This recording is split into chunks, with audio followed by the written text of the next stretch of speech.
Hi friends, வாங்க இப்போ முருங்கைக்காய் கத்திரிக்காய் சாம்பார் வைப்போம்.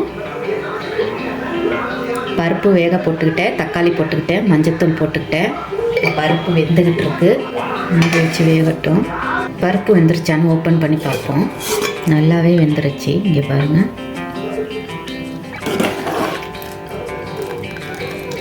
தக்காளியும் வெந்துருச்சு. இப்போ நம்ம பருப்பை கடைஞ்சிக்கலாம். இப்போ அடுப்பை பற்ற வச்சு குழம்பு சட்டி வச்சுக்கிட்டோம். கொஞ்சமாக எண்ணெய் ஊற்றியாச்சு. இப்போ வெங்காயம் போட்டுக்கலாம், தக்காளி போட்டுக்கலாம், ஒரு கிளறி விட்டுக்கலாம்.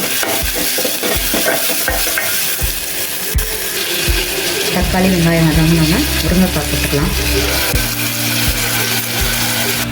ஒரு 20 வரமிளகாய் எடுத்துக்கலாம். நம்ம இதுக்கு மிளகாத்தூள், மல்லித்தூள், சாம்பார் பொடி எதுவும் போட போகிறதில்ல. இந்த மிளகாய் வச்சு தான் நம்ம சாம்பார் செய்ய போகிறோம். இது எந்த ஒரு ஸ்டைல்னு நான் கடைசியாக வீடியோ முடிக்கிறப்ப நான் சொல்கிறேன், பாருங்கள். இப்போ பாருங்கள், இதை கட் பண்ணி வச்சுருக்கிறேன். இதை இந்த முருங்கைக்காய் போட்டுக்கிட்டோம். இப்போ இந்த வரமிளகாவை போட்டுக்கலாம். இந்த காரத்துக்கு ஏற்ற விதையை எடுத்துக்கலாம்.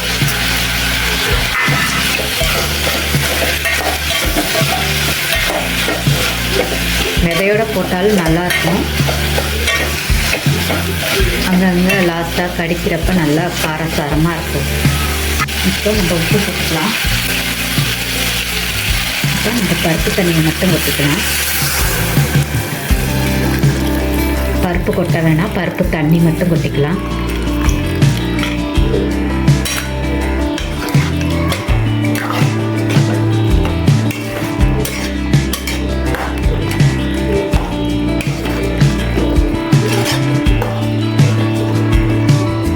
கொஞ்சமாக தண்ணி ஊற்றிக்கலாம்.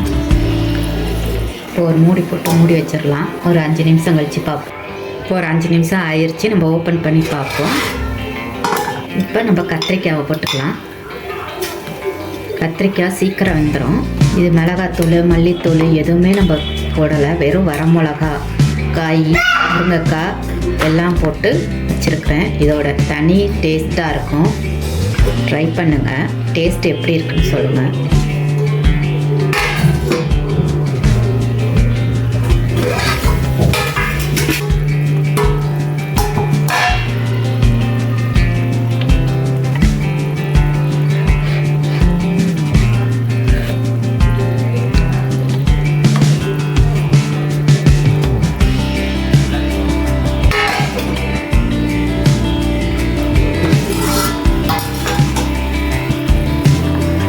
இப்போ நம்ம புளி ஊற்றிடலாம்.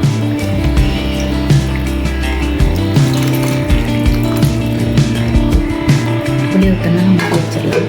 இப்போ புளி ஊற்றி நம்ம 15 நிமிஷம் ஆயிடுச்சு. ஓப்பன் பண்ணி பார்ப்போம். இப்போ நம்ம பருப்பை போட்டுடலாம்.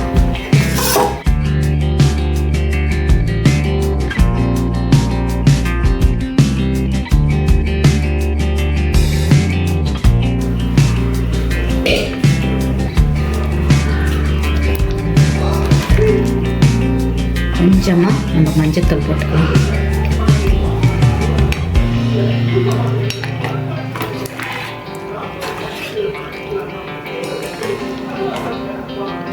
ஒரு 5 நிமிஷம் கழிச்சு பார்ப்போம்.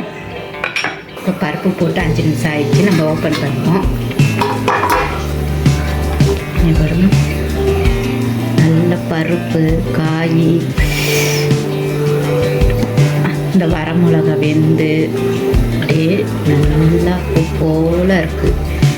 பாருங்கள், கத்திரிக்காயெல்லாம் நல்லா வெந்திருக்கு பாருங்க.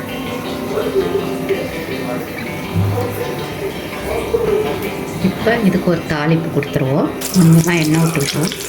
வெந்தயம் கொஞ்சம், கடுகு போட்டுக்கலாம், ஜீரகம் போட்டுக்கலாம், கொஞ்சமாக பெருங்காயத்தூள் போட்டுக்கலாம், கருவேப்பிலை போட்டுக்கலாம். இப்போ ஆஃப் பண்ணிக்கலாம். இப்போ தாளிப்பு கொடுத்தாச்சு. நல்லா சாதம் வடித்து ஒரு ஸ்பூன் நெய் போட்டு அந்த பருப்பு, கத்திரிக்காய், முருங்கைக்காய் எல்லாம் சேர்ந்துருக்கு. சாதத்தில் போட்டு பரட்டி வாழைக்காய் வறுத்து உருளைக்கிழங்கு ஃப்ரை பண்ணி ஒரு அப்பளம் வச்சு சாப்பிட்டோம்னா அப்படி இருக்கும். ட்ரை பண்ணி பாருங்கள், எப்படி இருக்குன்னு சொல்லுங்கள். லைக் பண்ணுங்கள், ஷேர் பண்ணுங்கள், கமெண்ட் பண்ணுங்கள், சப்ஸ்கிரைப் பண்ணுங்கள். தேங்க்யூ.